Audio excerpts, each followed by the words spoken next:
With a traditional play, the director and the company of actors are charged with the responsibility of interpreting that text. Since we didn't have a text to start with, we were both creating our play and interpreting as we went.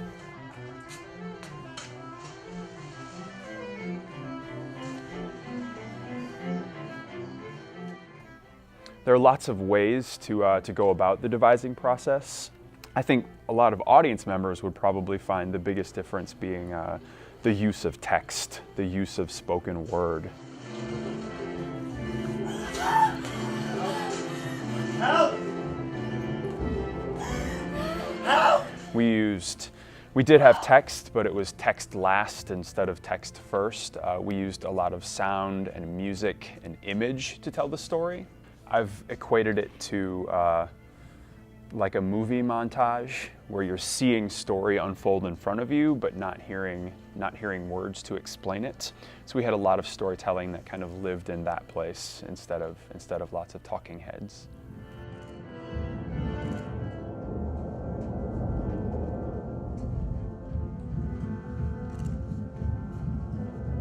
I knew going in the creature and Elizabeth and Robert Walton and Victor Frankenstein were basically the four that that had name roles, that knew who they were playing. But the rest of the ensemble, which contained another 12 actors and actresses, as well as 4 understudies, had no idea who they were playing. The ensemble did, in some ways, a lot of the heavy lifting, did more work than some of those named characters, since they were playing lots and lots of different characters, some of which were abstract. A window, a door, water, wind, a memory. So the ensemble did a lot of the heavy lifting.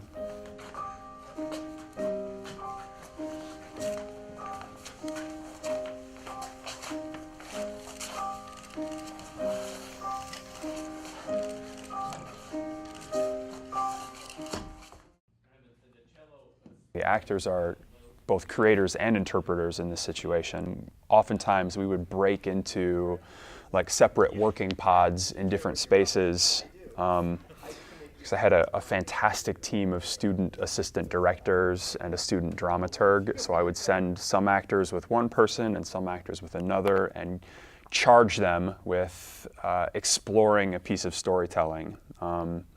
Sending 5 people away to figure out how the young girl drowns, or sending 10 people away to figure out how Victor harvests corpses from the graveyard. And they would go and generate a little bit of material. They would come back, share that. We would talk more. You know, I think of myself less as a director and almost more as an editor, because there were original material created by all sorts of different working teams and then montaged and put together. So it's more of a quilt. It's hard to go back and really trace where a particular idea or a particular convention started, since we were trading and it was a little more like jazz or something, because someone would create something and then another team would go and kind of riff on the thing they had created. So things changed hands a lot. It was tricky for the cast, it was tricky for us, it was also tricky for the designers, since they were ostensibly designing for a show that did not yet exist. For the costume shop, I had to try and give them a tentative list of where I thought people were going to fall, and then I had to try and stick to that as the play was created. But it was a challenge. This is why the main thing I asked for was flexibility moving forward and lots of communication. All right. Transition. These need to be happening like...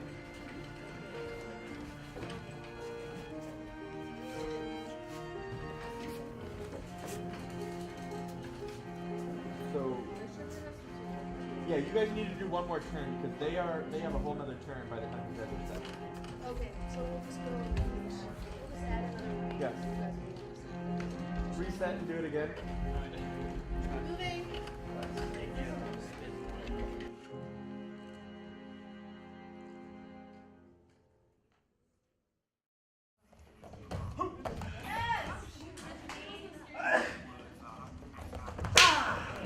I think that in some ways, nothing came out how I had imagined it because I had no idea how to imagine it. I mean, I had like ideas swimming in my head, but the beauty of like this devising process is it's not me putting my idea on the group.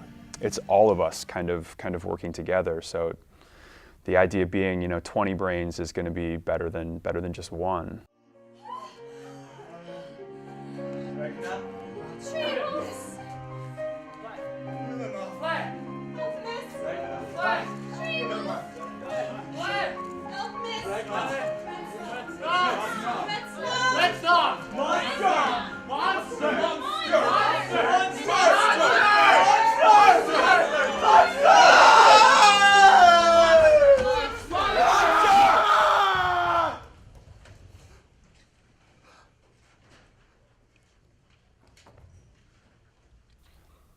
I think some of the elements of the story came into focus like very quickly.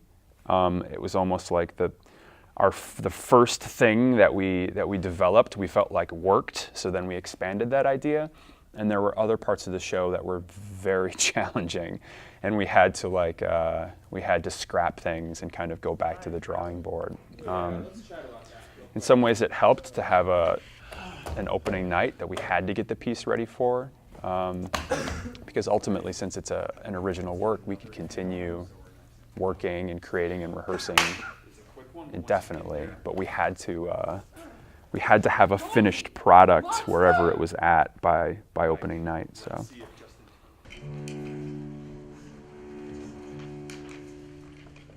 William Frankenstein? Yes, I am. Who are you?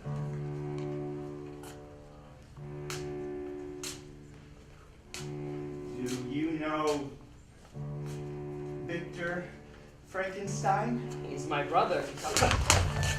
What do you want with me? Let me go! Alphonse! Let me go! You big disgusting ogre! Alphonse! Monster! Monster!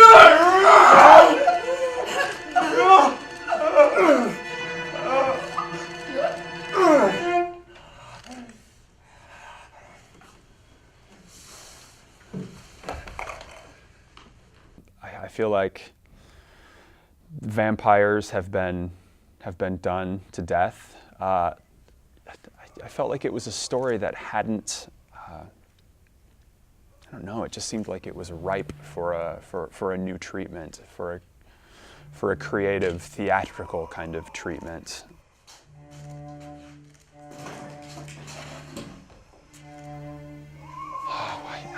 I would be hard pressed to answer favorite part.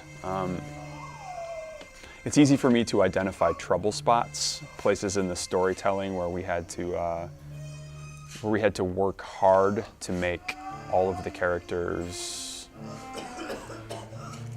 especially certainly the creature and Victor, to make them both sympathetic to the audience, so that the creature doesn't become a monster and that Victor doesn't become a victim or a jerk. So just figuring out how both of those kind of important characters can continue to be sympathetic for the audience. There were parts of our production that I grew to love every single night, and sometimes that was affected by what our composer had done, the way the music was married with the action.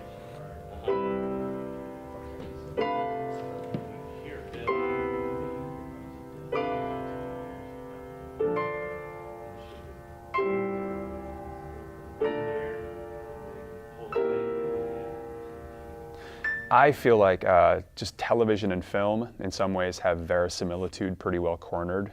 So I've kind of in my work become fascinated by theatrical performances that do something else, that make the audience kind of have to lean in and meet the performance halfway, so that you can't just lean back and be a passive observer. You actually have to work to kind of understand and interpret the action in front of you in more of a playful, invested kind of way. So I'm fascinated by working on theater that does that.